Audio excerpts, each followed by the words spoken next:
What's good, everybody? Welcome back to another episode of Bros Talk MMA. I'm your host, Utica, undeniably the illest cat around, a.k.a. Mr. Make This Pick Real Quick. Player one. I'm here with my bro host extraordinaire. You know what it is. This is RayBuck. This is Chackle Jordan. It is give me my belt. Hand me my crown. Player two. Ready to get it done. Yes, indeed. We're here to cover this weekend's fight night card taking place in Seattle. The UFC makes their return to Seattle with a bantamweight bout to headline this, with a middleweight bout to co-headline. We got Henry Cejudo going up against Song Yadong. You know, in the co-headline, it's going to be Brendan Allen going up against Anthony Fluffy Hernandez. This is now a 12-fight card. It started out as like a 13-fight card or something like that. A bunch of fights dropped off. A bunch of fights got rebooked. But at one point yesterday, and literally up until like I want to say this afternoon, was an 11-fight card. But now we're at 12. So we're going to start things off. Choose your fighter. In the light heavyweight division, we have Modestas Bukauskas going up against Raffael Cerqueira. We got Bukauskas coming in 4-4 in the UFC, 16-6 overall, and 4-1 in their last 5 fights. We got Cerqueira coming in 0-1 in the UFC, 11-1 overall, and 4-1 in their last 5 fights. My pick is going to be with Bukauskas by either decision or KO.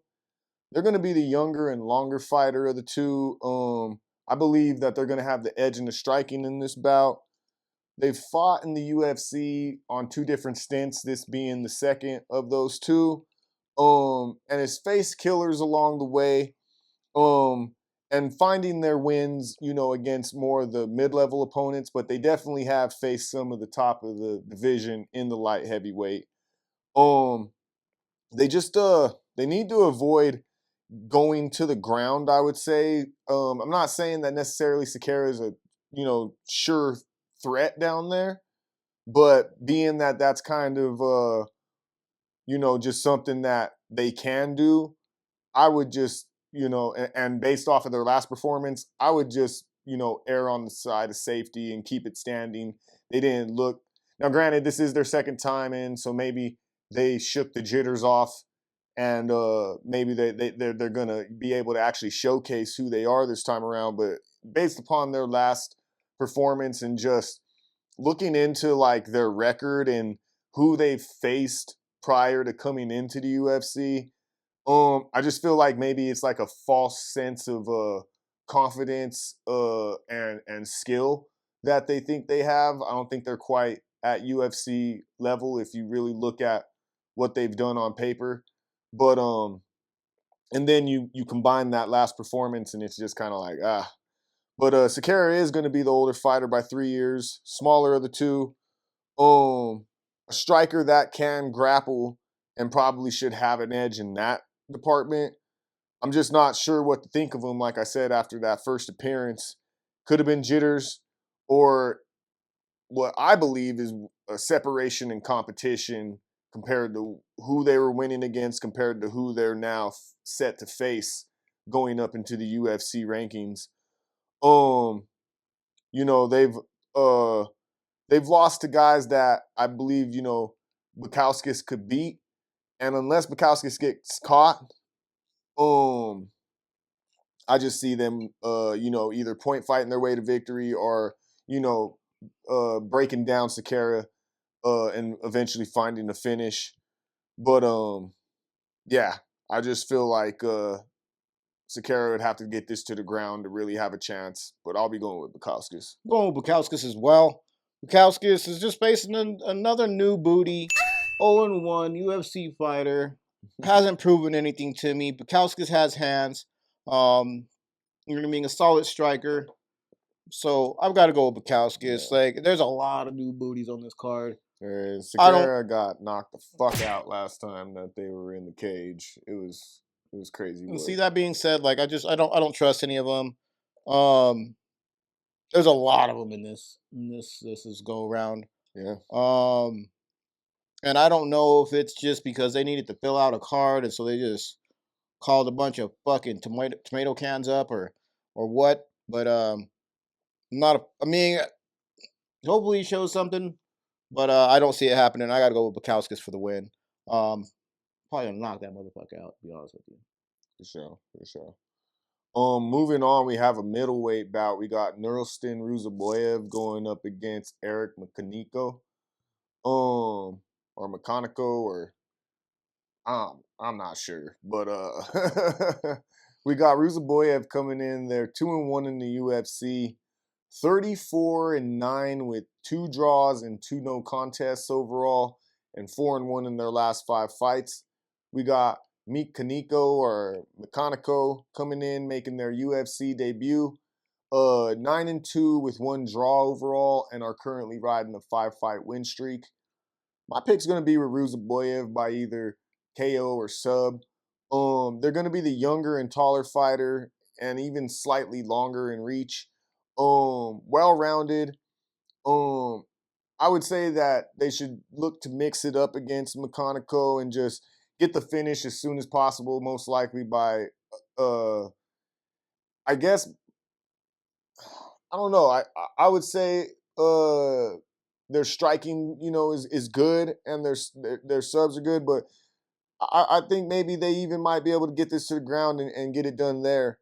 But the problem is they got a questionable gas tank, and their strength of schedule, has been a knock on them. And then you break it down like the people that they were beating prior to getting into the UFC were not all that great.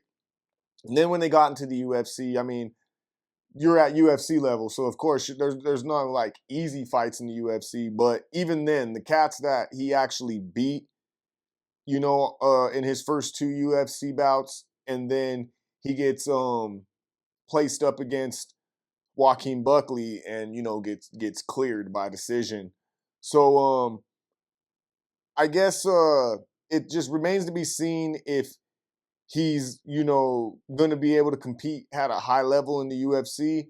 But in terms of taking this fight against the guy who's coming in on short notice, because they were originally scheduled to fight somebody completely different.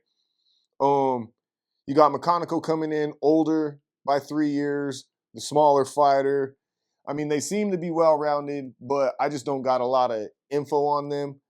I noticed that they like to bounce between the weight classes, whether it's fights that ended up being catchweights or, fighting at welterweight, but being able to fight at middleweight. But they've fought at the heavy, as heavy as 190 pounds. And, it seems like they got a good gas tank. I would say, like, for them, if they can weather the storm early from Ruziboev and play off of that gas tank and start to get them tired and take this into the late rounds and possibly win by decision, I think that's their best route. I have to go with Ruziboev, even though I don't necessarily think that, like, I feel like maybe I might have went against them if they had their original opponent booked, but against McConico, that's who I'm gonna roll with. This is new booty number 2 against Ruziboev. New booty, hasn't done shit. Don't, you know what I mean? Don't know a lot about him. Fought in a promotion that I don't think I've even heard of. If this is the one I'm thinking about, It's not. You're thinking of Cerqueira. Maybe it's Cerqueira, but either way. But even with McConico, his some of those organizations is just kind of like, just based on name, you're like, was he really fighting high level cats? Who was he fighting? So, yeah. Don't believe in it. You know what I mean? Ruziboev is a dog.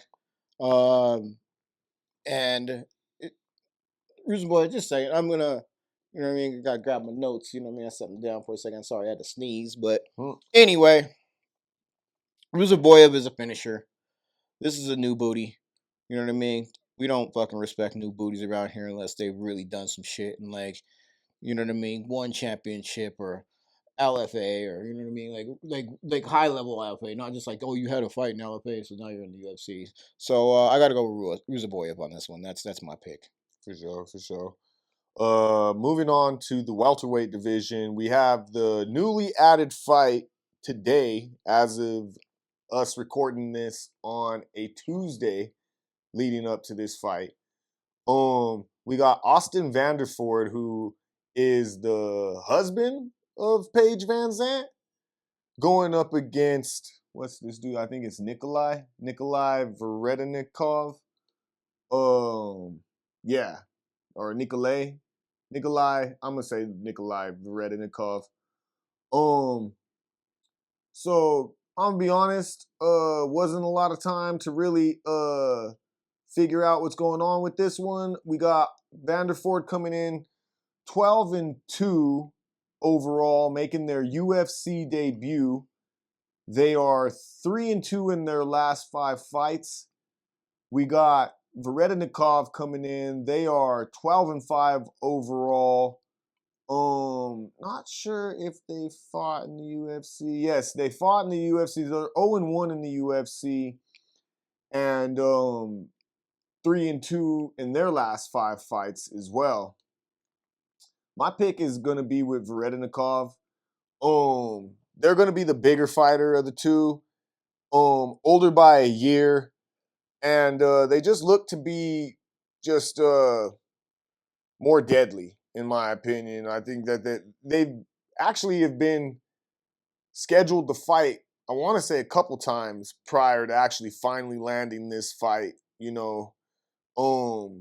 and they actually took Danny Barlow to a split decision, which is not bad at all, considering how highly I think of Danny Barlow. So really, like I said, not a lot of info on either of these guys, but Vanderford's cool and he's good, but I think that this is just hey, pick up the phone. We got something here for you. You can make your, debut, or even maybe this may even be like another stint in the UFC. I'm not for sure, but yeah, I'm gonna be going with Veretennikov. This is new booty number 3 and number 4. Veretennikov only has 1 fight in the UFC, which he lost that first one, but he did fight against Danny Barlow, which, as my brother said, we both respect Danny Barlow. So that's not a terrible one. And it was a split decision, so somebody thinks he won. Mm-hmm. That being said, other homeboy, has a couple little fights in LFA. You know what I mean? Not a knock your socks off kind of guy. And Veretennikov just has hands. You know what I mean? And I respect hands. So that being said, more than I respect hands. Let me go ahead and get to this. His last name ends in a V, and his country of origin ends in a stan. Russians. So Veretennikov is going to take down Vanderford. Yeah, no, definitely. Moving on to a bantamweight fight, we got Ricky Simón going up against Javid Basharat. We got Simón coming in 8-5 in the UFC, 20-6 overall, and 2-3 in their last 5 fights. We got Basharat coming in. They are 3-1 with 1 no contest in the UFC, 14-1 with that 1 no contest overall, and 3-1 with that 1 no contest in their last 5 fights. I'm going to be going with Simón by either decision or KO. They're going to be the older fighter by 3 years and the shorter of the two. They got the slight reach advantage, and in my opinion, the definite edge in cardio. They're a decision machine that they don't necessarily do anything great, but they do everything good. So, and it's kind of one of those things where, hard work beats talent every day. They're a veteran of the division. They've faced pretty much all the top of the top and even the rising prospects. I just feel like really at this stage in their career, with who they are and kind of where they're at within the division, it's really just their striking that needs some type of tweak, and or they just need to add to the arsenal. But I mean, also I don't know if I don't even know what that would look like at this stage in their career. But definitely they need to mix in the grappling, and avoid like any long exchanges anywhere with Basharat. They either need to assert, the dominance and impose themselves, or they need to look for another route, because Basharat is not a slouch. they're very, very well rounded.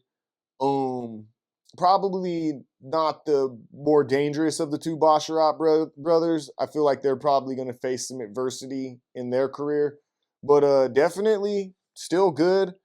Like I said, they may have the edge in grappling in terms of like actually finding the finish, but if they're not able to get the striking or the grappling going, within that first round and a half, then it's going to start to get dark for them. I think that's when Simón takes over. So I'll be going with Simón.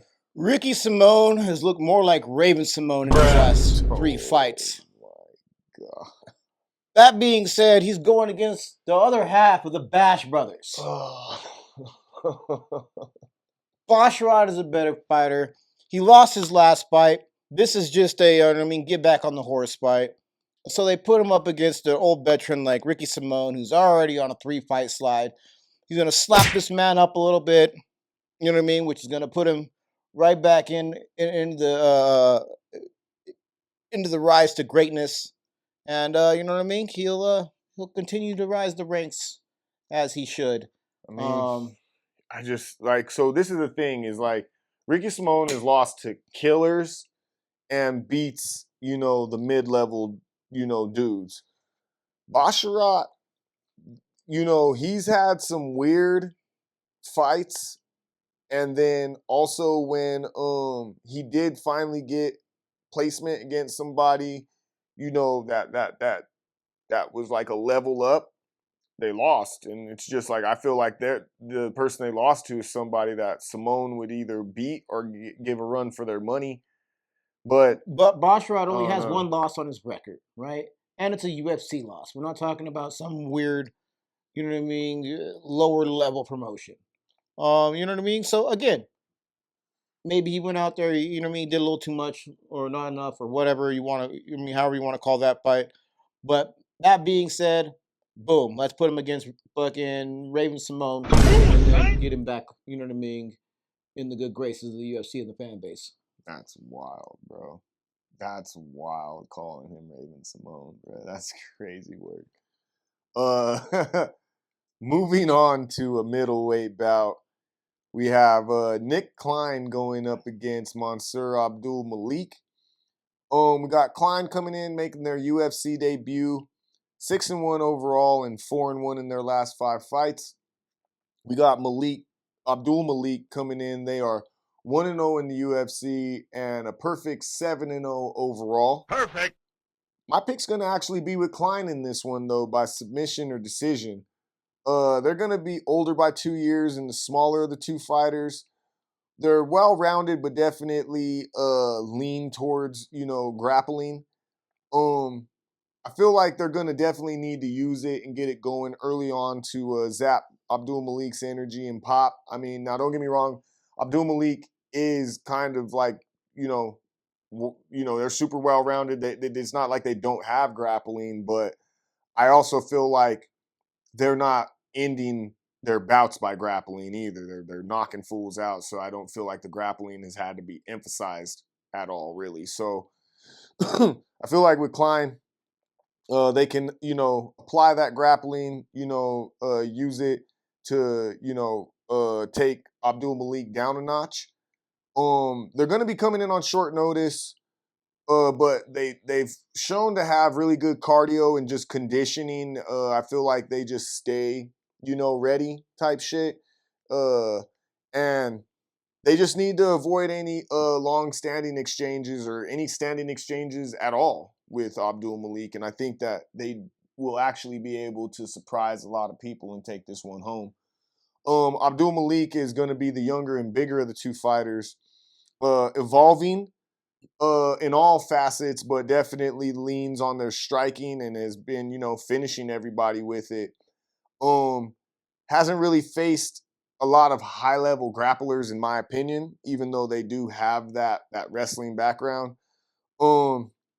And I'm not sure they've had their cardio tested, like, once again, because they've been finishing fights early. They've been knocking dudes out, So, they're definitely live for a win. Like, this isn't something where, I'm kind of going more so for the upset here with Klein. for sure. Whereas like, you know, the smart money probably is on Abdul-Malik. But I feel like unless they get this done quick, it could possibly start getting dark for them the longer that this fight goes on. So I'm gonna be going with Klein in this one. Well, as you heard my brother said, he's going for the upset. He's definitely going to be upset. Abdul-Malik is definitely going to win this fight. He is a finisher. Shut up. That was clean. I'll give you that. Shit. Damn, son. This is the problem with you, bro. Here's the thing, guys. You think you're funny, Mm-hmm. and you're not. That was clean. I ain't gonna lie. That was a clean one. But nah, bruh. Like, you're gonna be the one who's upset, and I can't wait. I can't wait post fight Disappointed. to get your reaction as soon as this one gets done. Can't wait to post that up. So be on the lookout for that short coming soon. You can continue.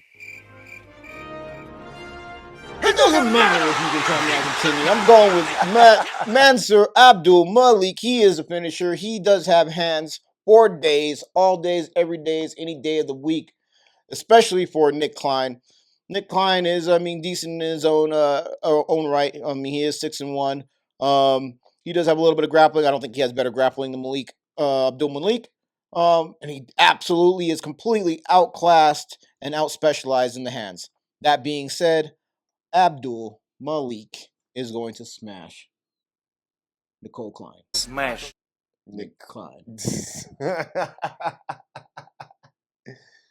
Oh my God. Moving on to a featherweight bout. We got Andre Touchy-Feely. What did he say? Going up against Milky Costa. Hey, yo. We got Philly coming in. Okay. We got Philly coming in 12-10 with 1 no contest in the UFC. 24-11 with that 1 no contest overall, and 3-2 in their last 5 fights. We got Costa coming in. They are 2-2 in the UFC, 21-7 overall, and 3-2 in their last 5 fights. My pick's going to be with Philly in this one by decision or KO. They're going to be the older fighter by 6 years and the bigger of the two. Pretty well-rounded. I would say definitely like a versatile striker, though. And a super vet of the UFC with way more experience than Costa at this level. Stronger resume. A dog fighter. And I would just say that they should just look to keep this standing at all times if possible. Costa's going to be the younger of the two and smaller. Well-rounded in their own regard, but definitely is going to have the edge in the grappling. They only got 4 UFC bouts under their belt, and I'm just not sure if they're UFC caliber. They haven't fought nowhere near the level of competition that Philly has. And I guess really their only route to victory is getting this to the ground and, you know, just trying to find a finish. But I just feel like Philly's gonna definitely show them the separation with all of that UFC experience. So I'll be going with Philly in this one. Touchy-Feely against Milky Costa is a wild thing to say, bro. Well, I mean, he prefers to be called Milky instead of his name, which is like McQuizzical or McKizel or something like that. See? Like, is that... I'm just going to say, you know what I mean? This sounds like the title of a man-on-man film. That's all I'm going to say.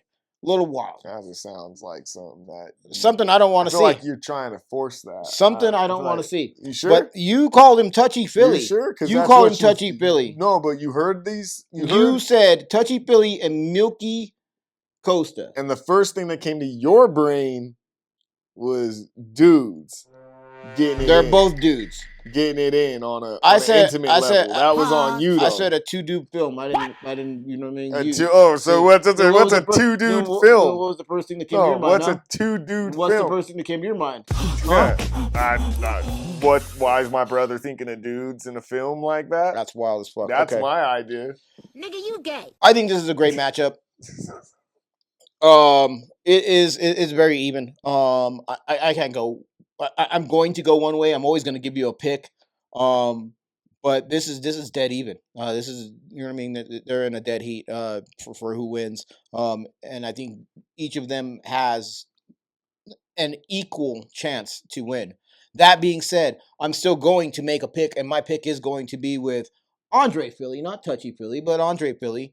And again, I think they're pretty evenly matched.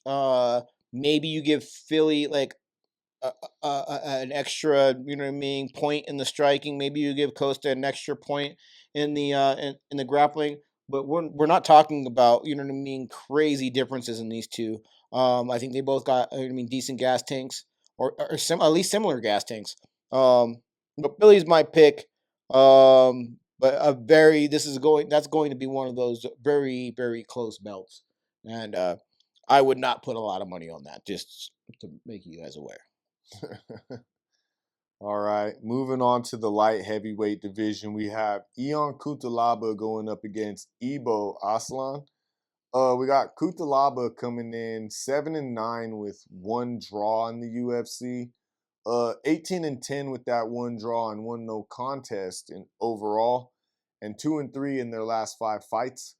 We got Aslan coming in. They are 2-0 in the UFC, 14-1 overall, and are currently riding a 6-fight win streak. My pick's gonna be with Cutelaba though in this one by either submission or KO. They're gonna be the older of the two by 3 years and the smaller fighter. They're a striker that does have some wrestling. I would say that they probably have the edge in that department and should take it to the ground if they choose to. I noticed that they definitely like to throw hands, so it could be a thing where, you know, the pride sets in and they just want to get in the phone booth and just throw bombs. But they are the UFC vet. You know, they've definitely faced the top of the division, but really have only had success against the mid-tier guys.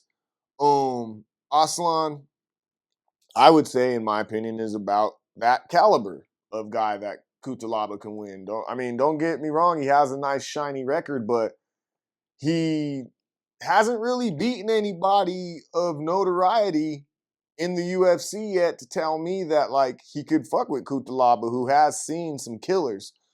I would say that if if he catches him, then yeah, then a lot of people who get caught by Aslan go down. So if he catches them, then yeah, that kudos to him. But I feel like Cutelaba should just mix it up, lean on the grappling, slow Aslan down, try to take the pop off of that power, and I would say try to shoot for a decision. Just look to grapple, control him, do some ground and pound, and just kind of take the path of least resistance. Aslan, they're going to be the younger and bigger of the two fighters. Definitely the edge and power, and definitely probably has maybe the better striking at this point. And I know that they're training, with some good teams and stuff, trying to get their game up there. But yeah, that's really their route to victory is throwing a bomb and just knocking Cutelaba out. They don't really have any grappling.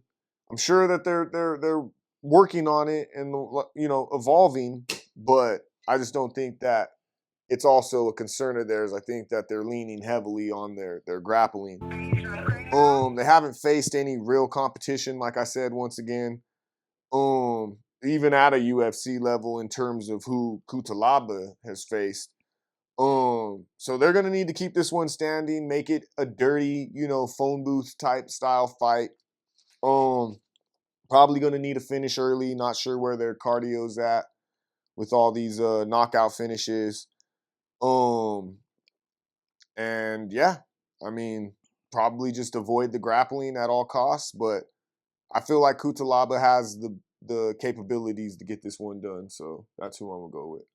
Unless he gets fucking flash KO'd. But that's who I'm going with.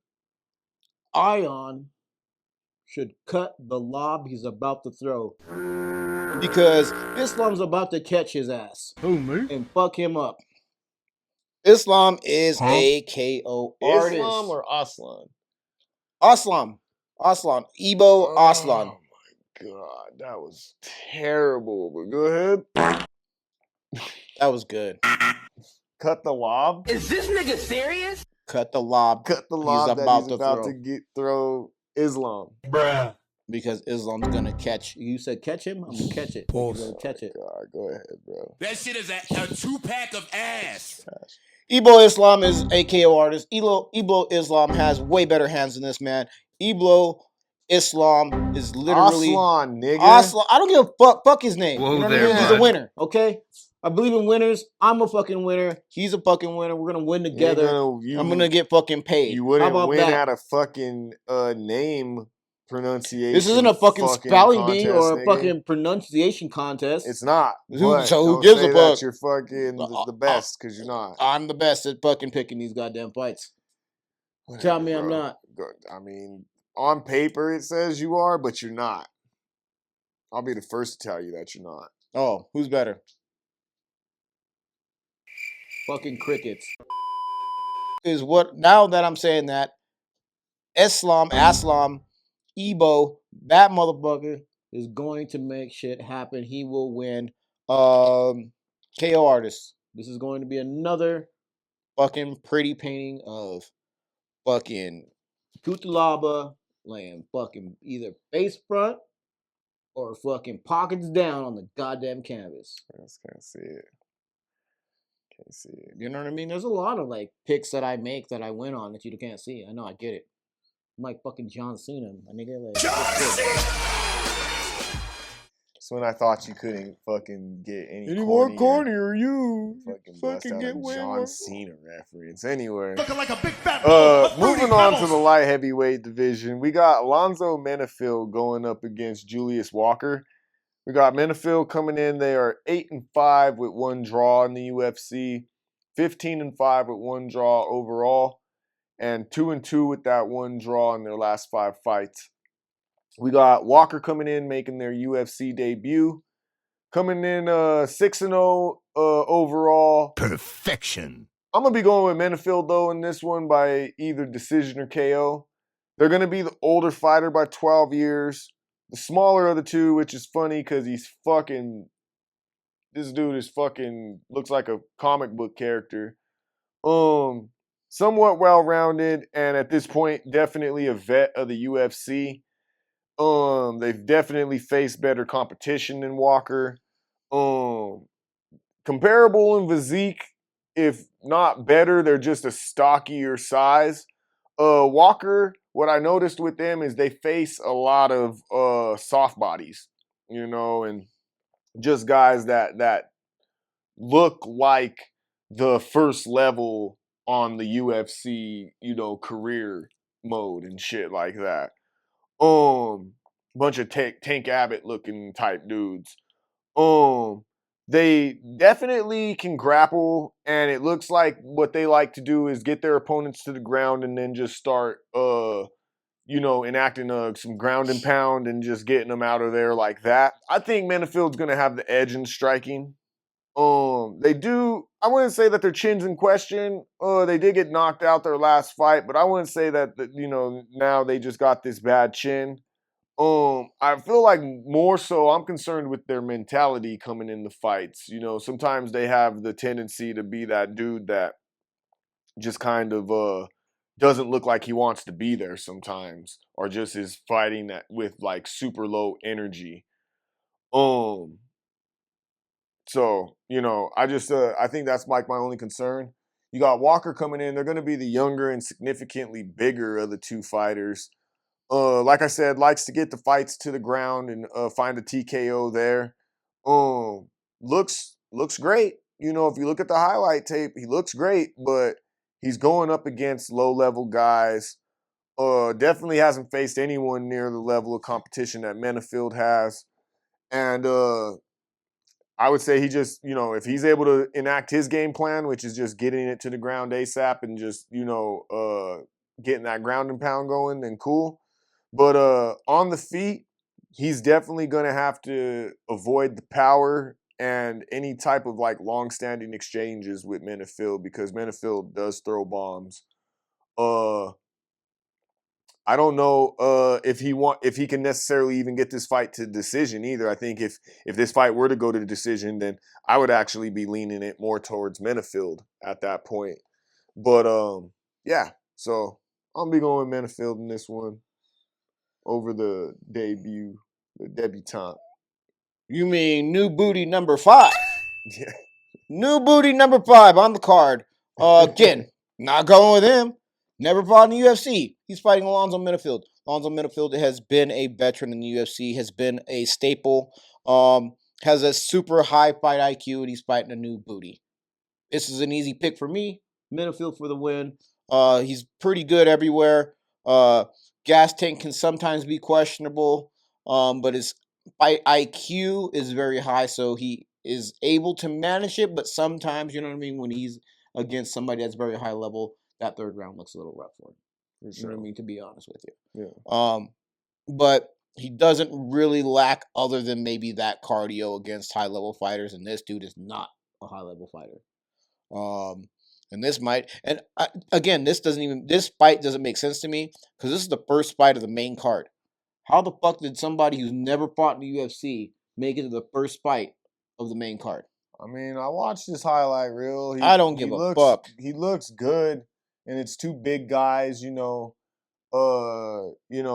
hands at each other. But yeah, like, to be totally honest, if you break down who he's doing it against, it just isn't that impressive then at that point. Also, I'll never trust a Walker on their fucking debut ever again. I don't give a shit if he's not fucking related to Johnny Walker or Walter Walker, but I'm not trusting any Walker ever again on their debut. Superstition is kind of wild to try and... Superstition is kind of wild. That's crazy to make, like, if you're actually people who entrust in your picks and you're incorporating superstition, bro, you're a special one. Special how? Special how I win? You know what I mean? Special how no one else is really able to fucking do the same thing I do? Sure. When I pick an entire fucking card every fucking week when I'm still up in the positives? Like that? Is that what you're talking about, special? Yeah. Like fucking Rain Man? Because I'm goddamn fucking doing it the best? Yeah. I guess I'm special. You got it. Fuck out of here. Moving on to a featherweight bout, we got Jean Silva going up against Milsic Bagdasaryan. We got Silva coming in 3-0 in the UFC. Warning. 14-2 overall and are currently riding an 11-fight win streak. We got Bagdasaryan coming in 3-1 in the UFC. 8-2 overall and 4-1 in their last 5 fights. You just said Milsic and then Bagdasaryan like they were two different motherfuckers. Wait, what? When it's actually John Silva versus Milsic Bagdasaryan. Huh? You special motherfucker. Whoa, buddy, relax. I ain't even gonna pay attention to that because that's what you said. Shit didn't even make sense. That bro. really, you literally said like Milsic for fucking John shit, and then you said Bagdasaryan for his shit. No, I didn't. Okay, run it back. Are you sure about that? Run it back. You're gonna ask to run it? Okay. I want it running back. Oh, here we go again. We got Jean Silva going up against Milsic Bagdasaryan. Jean Silva going up against Milsic Bagdasaryan. Jean Silva going up against Milsic Bagdasaryan. Anyway, Silva's gonna be the younger and smaller fighter of the two. A dangerous striker that should have the edge in that department. They're gonna be. You all right there, bud? I'm just thinking about the fans running it back, saying that ridiculous shit. Oh my God, I swear, bro, you better fucking have that shit right. Cause if you don't, you're gonna look like a fucking fool.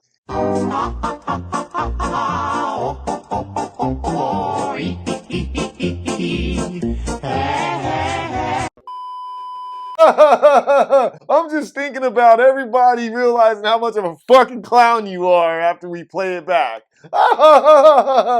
Anyway. My nigga, you just got roasted, yeah!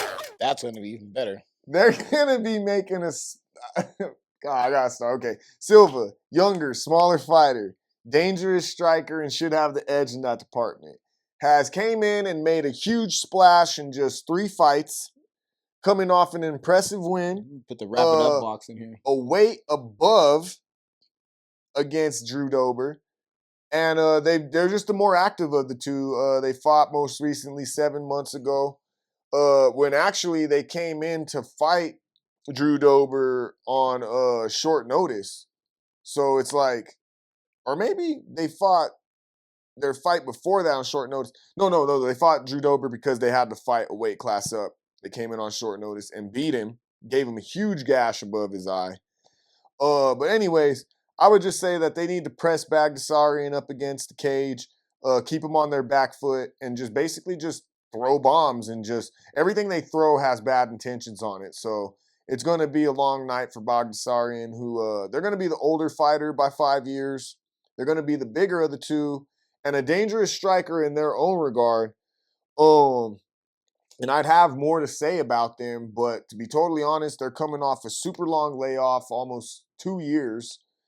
And I'm just not sure they're going to be up to fight speed, especially against somebody like John Silva. And even so, their resume leading up to that long layoff hasn't quite measured up to what Jean Silva has been able to accomplish in these last 3 fights that they've had. I would say that outside of a early flash KO finish, Silva's got this one in the bag, and Bagdasarian will be better for this fight as long as they doesn't put them on another long layoff. And then I'm sure they'll be back to form. But at this point right now, I have to go with Silva. Long layoffs equal no payoff. I think we found that out through all of UFC. Whenever you take time off, you know what I mean? When it's 1+ years, and at this case it's 2 years, like, you're not gonna get a win. You're not gonna come back like, oh shit, I just took a good ass rest, and so I'm gonna whip some ass.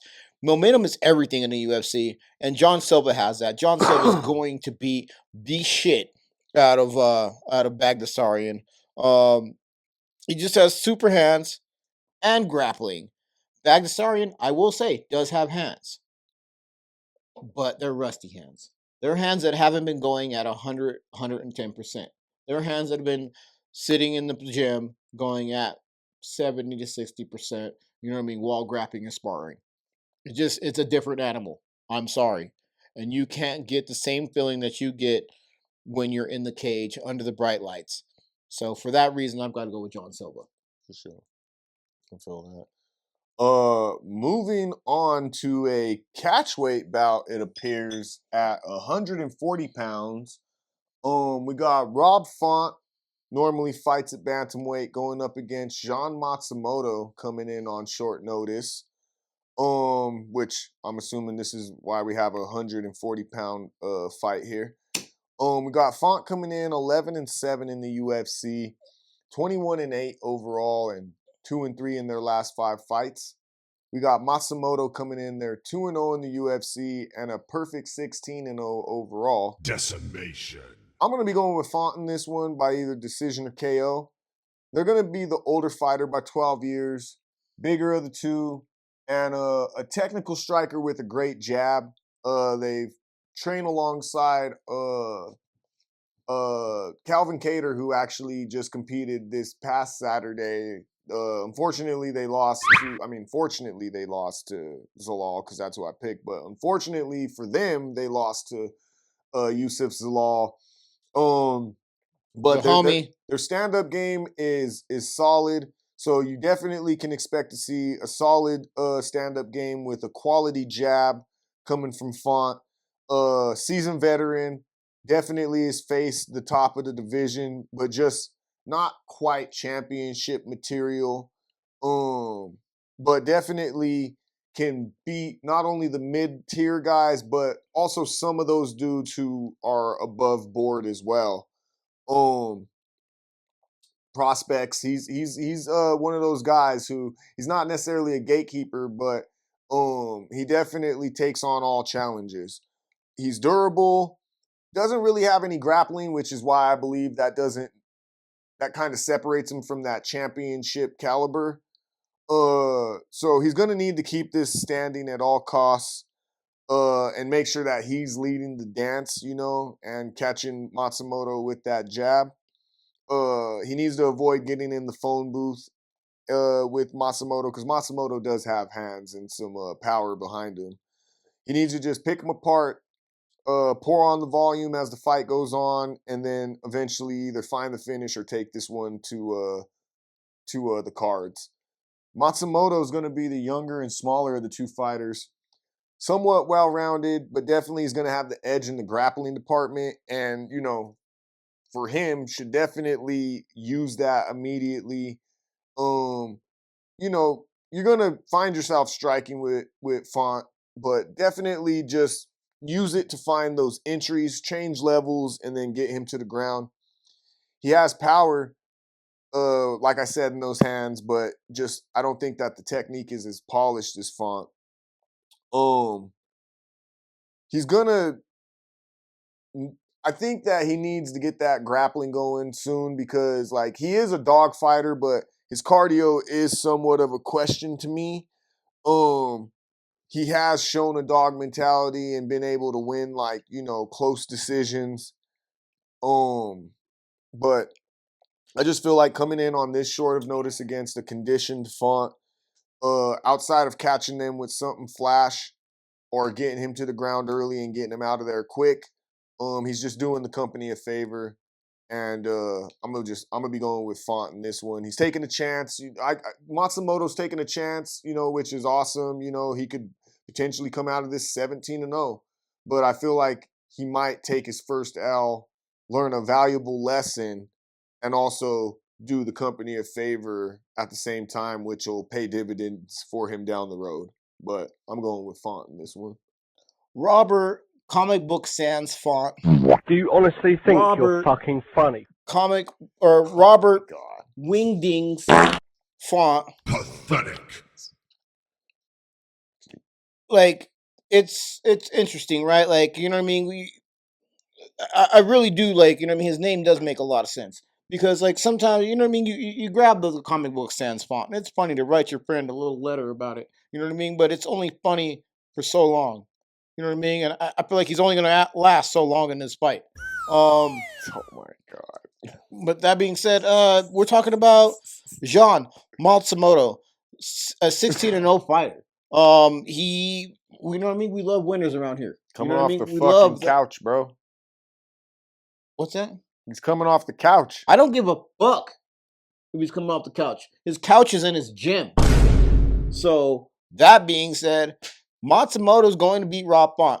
If he wasn't completely competent, why would he put his 16-0 record at jeopardy? Hey, I feel you. So, that being said, Matsumoto is undefeated. Matsumoto has a gas tank, so does Rob Font. Rob Font does have a gas tank. But what we're going to see is Matsumoto beat Rob Font. I'm going to get the dub. You're going to be like, how'd you pick that fucking good kid? I would never, even when you win, I would never do that. Oh, even when oh, you, God. yeah, you're no, so goddamn good at this. I would never. It's fucking crazy. Never. It doesn't even make sense. No. Yeah. Nope. Couldn't be me. Will you ignorant niggas please shut the hell up? Couldn't be you. Yeah. Because you don't understand how to fucking be humble. Be humble. Listen to the goddamn master. A motherfucking Shifu out here.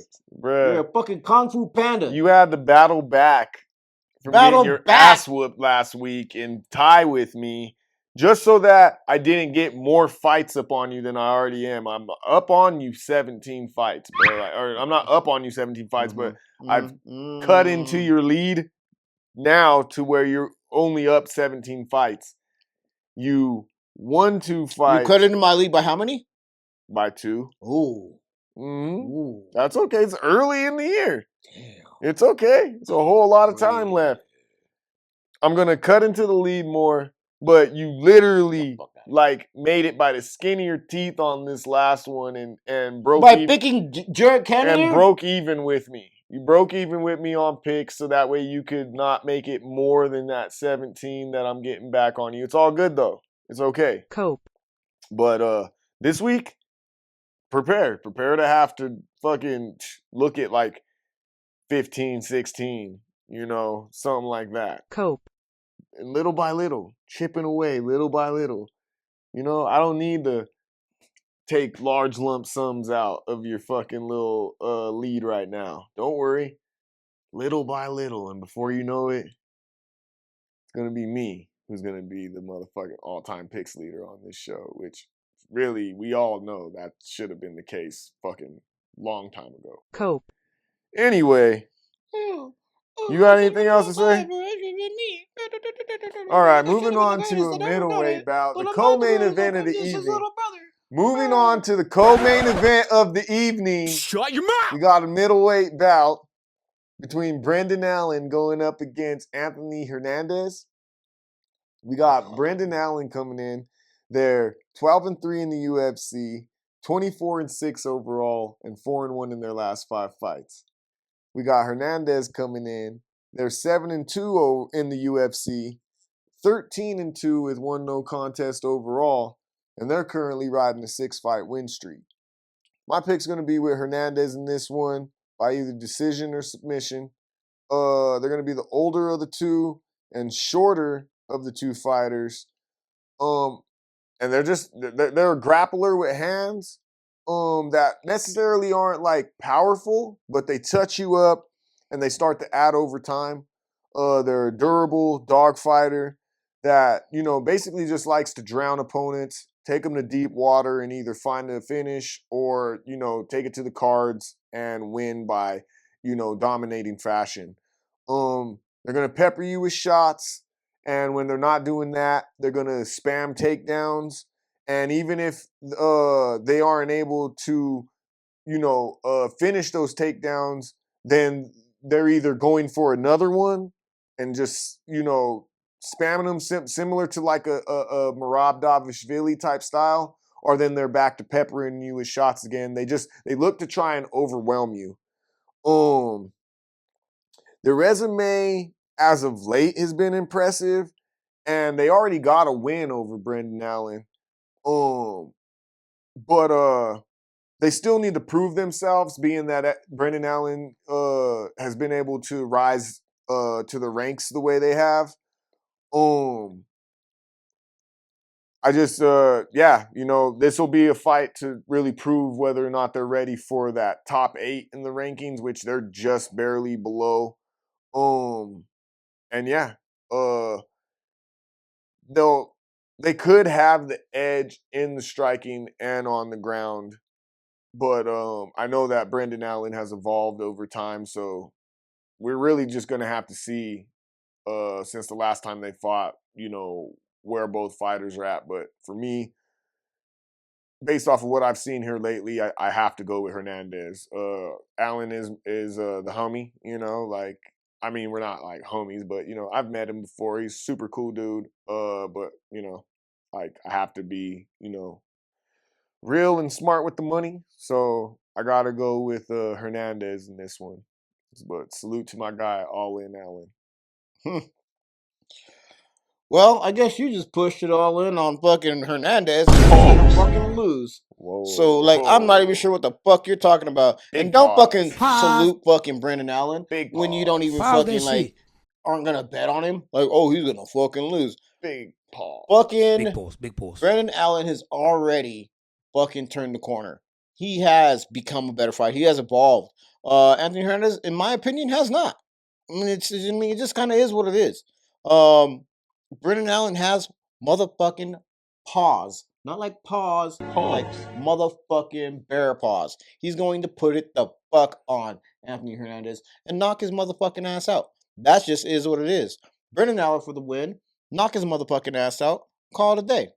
Outside of Marvin Vettori, I just don't really know who Brendan Allen can beat. above him in his rankings. And I just think that, he's a top middleweight.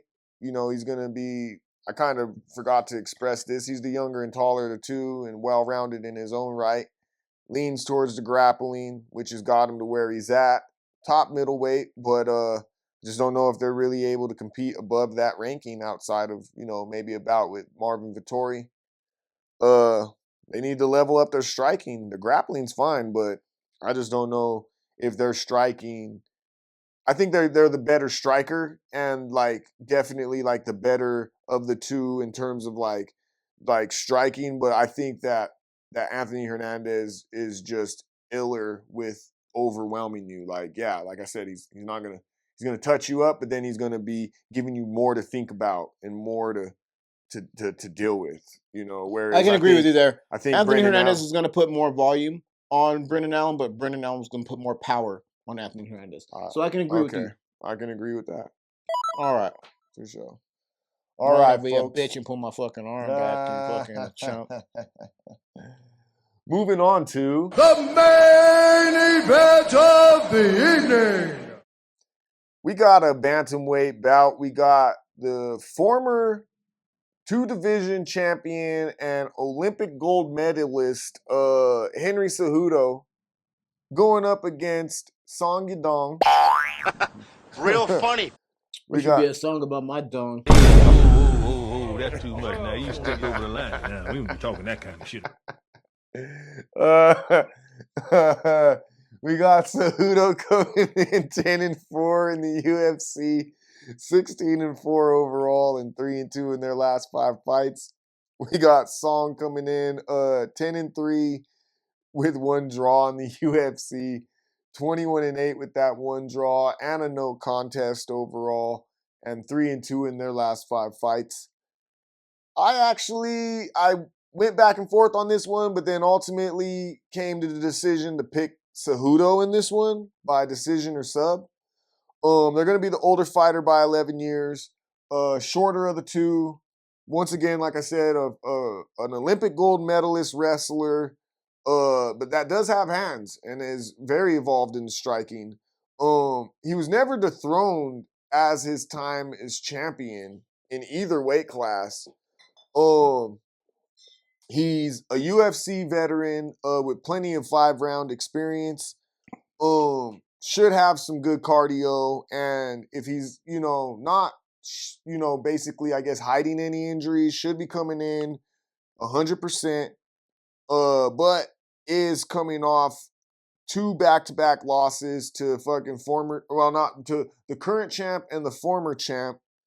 Definitely has a strong resume that I guess I would say it's stronger than Song's, but it definitely has some circumstantial things in there that if you peel it back, you could say, there's some funniness, around these wins.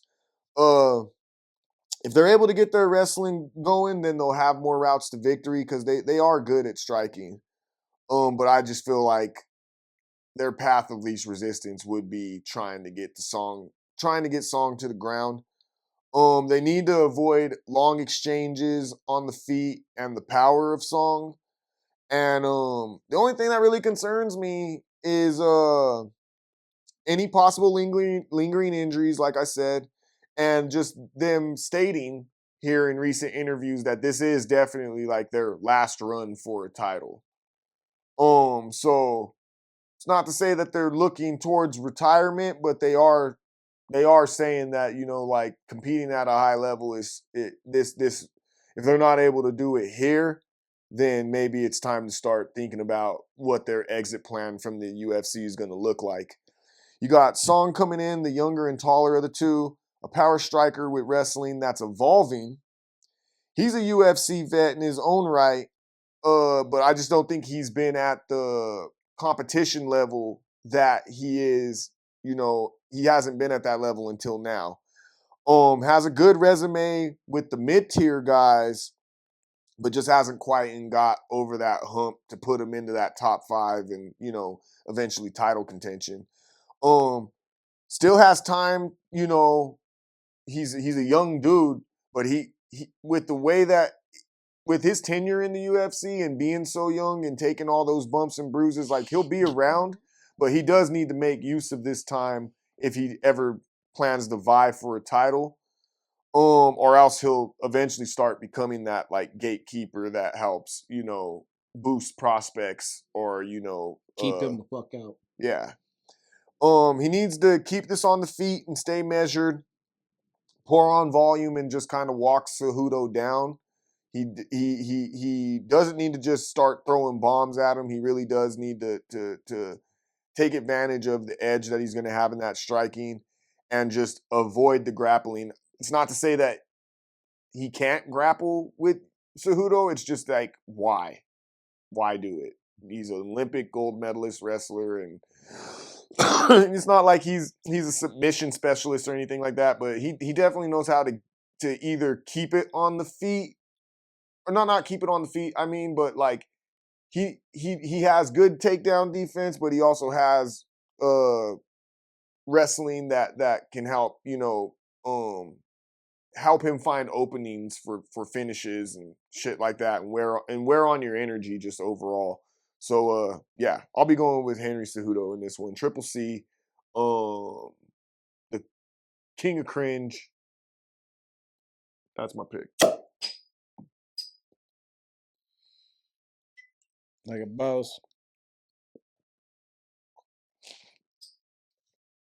Just so you folks know, this is one my brother got right. Henry Cejudo will beat Song Yadong's ass. And it was a hard one to pick because his last two fights he got his ass beat. But he got his ass beat by Aljamain Sterling, and not ass beat. He went to decision against Aljamain Sterling. He went to decision against Merab Dvalishvili, which is the current champion. So we're talking about a previous champion. Dvalishvili. What? Oh, you butchered the champ's name. That's all. Brain damage. Merab Dvalishvili. That was better than what you. I don't give a fuck. Shut up. Shut up, Anyway, bitch. what I'm saying is he fought the previous champ and also the champ, and the champ has also even said the previous champ was better than him. So that being said, this man is taking the champions of this division to deep waters. He's taking them to the last rounds. When he left the UFC back in the day, he was a champion. He's coming back. He's only fighting championship caliber people. Yadong Song Yadong, however the fuck you want to say his name. My Dong Song, whatever. Zesty. Henry Cejudo is far better than him.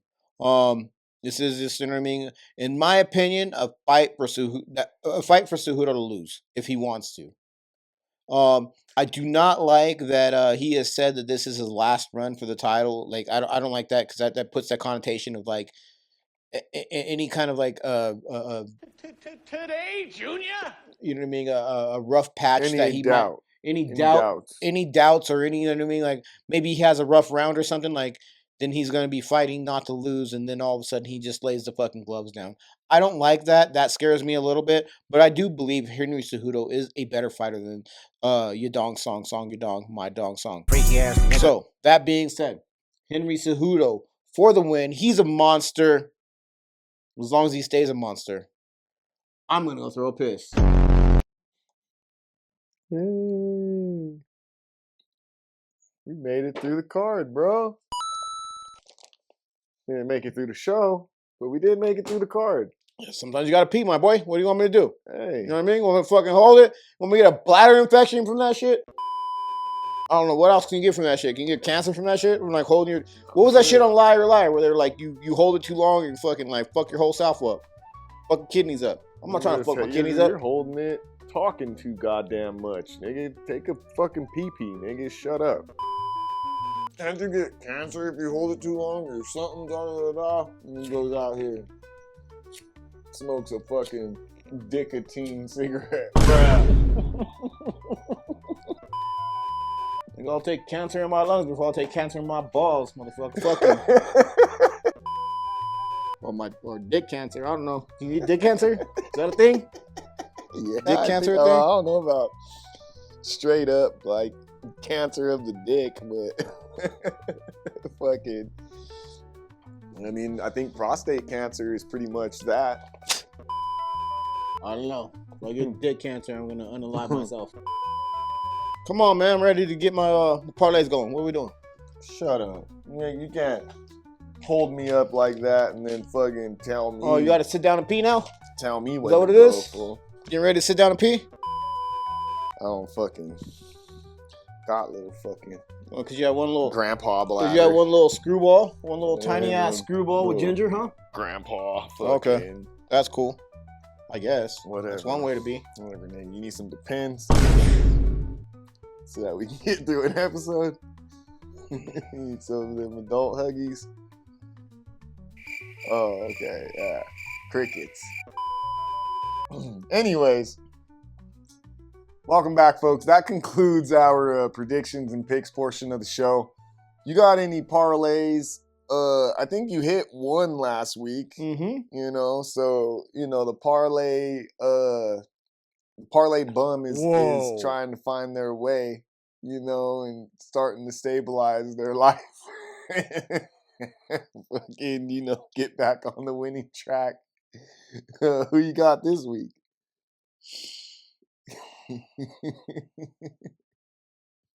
Parlay God is back, y'all. I motherfucking hit my parlay last week. I'm about to hit these parlays this motherfucking week. I'm gonna go ahead and give you a 3. You hit and a then, parlay last week. I don't give a fuck if it was just one. You know what I mean? It's a fucking parlay. Okay. Okay? Okay. It's a tough bet. Okay. And I fucking hit it. So fuck you. I'm gonna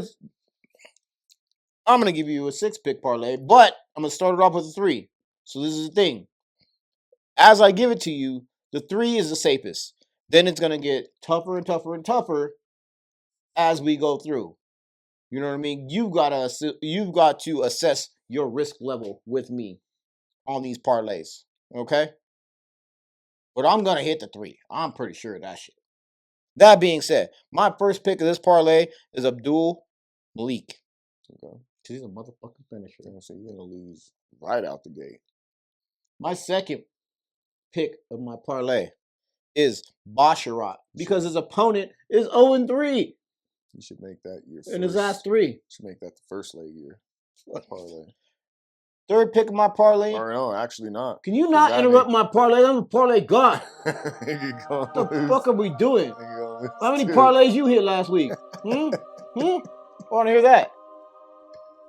I cashed out a parlay, but okay. You cashed out. Oh, you cashed out. It wasn't in line with what I picked on the show, so yeah. It doesn't matter. Fucking tucked it in, huh? Right at the last second, you tuck it in. Third pick of my parlay is Ruziboev. Why? Because he's a finisher against a new booty. Boom. That's 3. That's easy, right? And I'm giving you reasons why it's going to be that. Fourth pick of my parlay. This one's actually pretty solid. This is actually Islam. Aslan. Ibo. That man.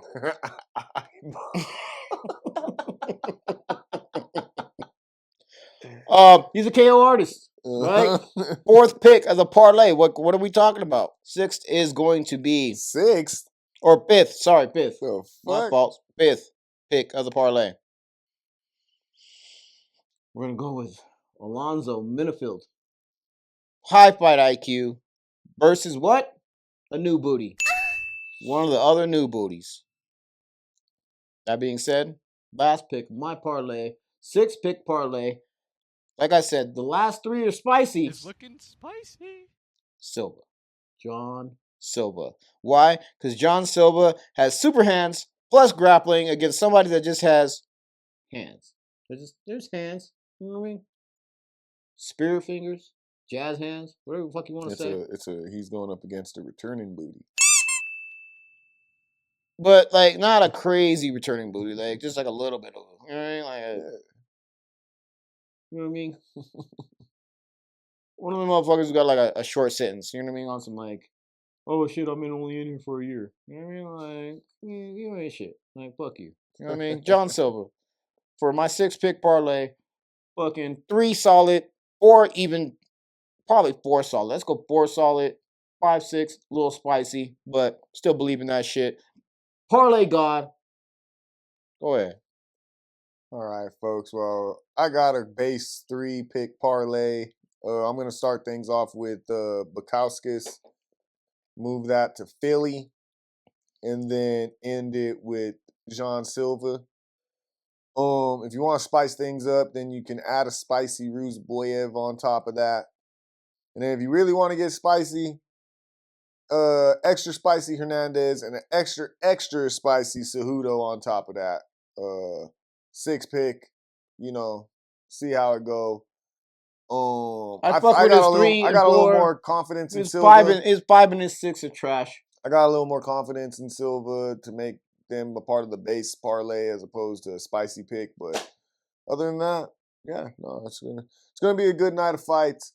They definitely had to piece some things back together, to get this card off the ground. But we're gonna see come Saturday. Hopefully, nothing else falls out and everybody makes it, and it should be a good evening of fights. When are these fights at? What time? Are they at 5 because they're on Pacific time? They're at 4 p.m. our time, 6 p.m. Eastern. Mm-hmm. Just want to thank everybody who's continuing to subscribe to the channel, continuing to watch the episodes. Shouts out to everybody who did end up tuning in to our live stream of episode 47. And, anybody who viewed our second live stream that took place recapping the fights. We're going to try and do that again, hopefully. Shouts out to everybody that watched the shorts that we were doing after every fight. We really appreciate it. The numbers are continuing to rise, and we're getting closer to our goals ultimately with this channel. So thank y'all. Make sure that you like, share, comment, and subscribe to this channel. Also, you're fucking welcome. Thanks, Pally.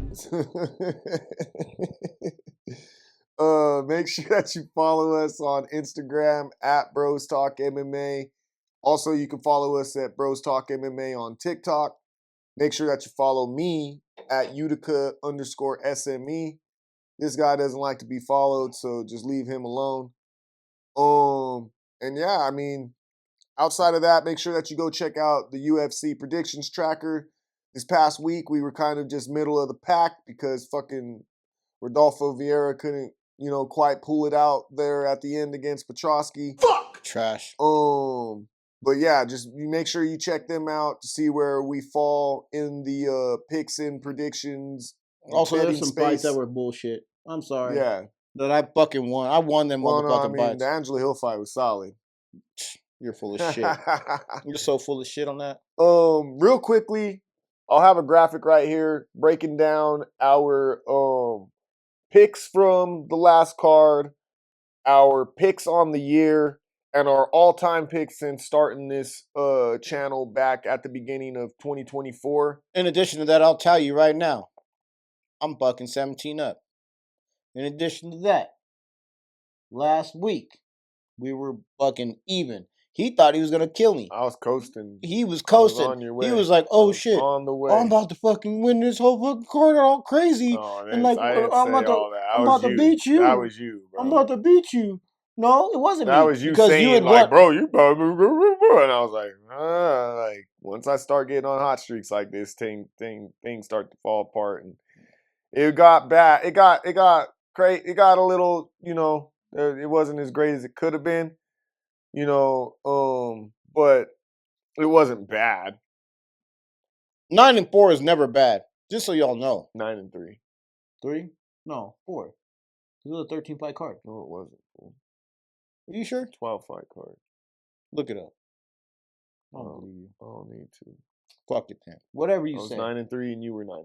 Whatever. Tied. You made a comeback because you were getting your ass beat early in the card. But I won the main card. And then you came back. The main card. Because I know who actual fighters are. Not just like, I'm not just throwing darts at fucking random fighters that are just coming up for like the first time. And they don't know shit. I was 7-0 on the prelims, my G. What are you talking about? Yeah, prelim Chill niggas. Out. Prelim niggas. Those are new booties. Oh, you're the new booty bandit. We'll give you that. Savagery. That's your new moniker. You gotta say Okay. that. Oh, Okay, just welcome buddy. you to the show. It's Utica, the new booty bandit. Okay, buddy. That was cute. So yeah, you got a chance to check out the numbers there. He does happen to be up on me by 17 fights. But we're still tied on the year. We're still tied, which is crazy. We're fucking just going just splitting every card, which is crazy. But yeah. So make sure you check that out. Like I said, check out the UFC Predictions Tracker, see how we stack up against the rest of the field. Outside of that, I think that's pretty much about everything. All right, give your moniker. You got anything? I'm fucking dope. You all niggas know it. And I'm gonna keep doing that. You know what I mean? I appreciate y'all for watching. Cause like I need people to watch, I guess. Like, well, I don't even need people to watch. I think I'm still winning money. But like, I like you guys watching, you know what I mean? Cause like I like people winning money with me. You know what I mean?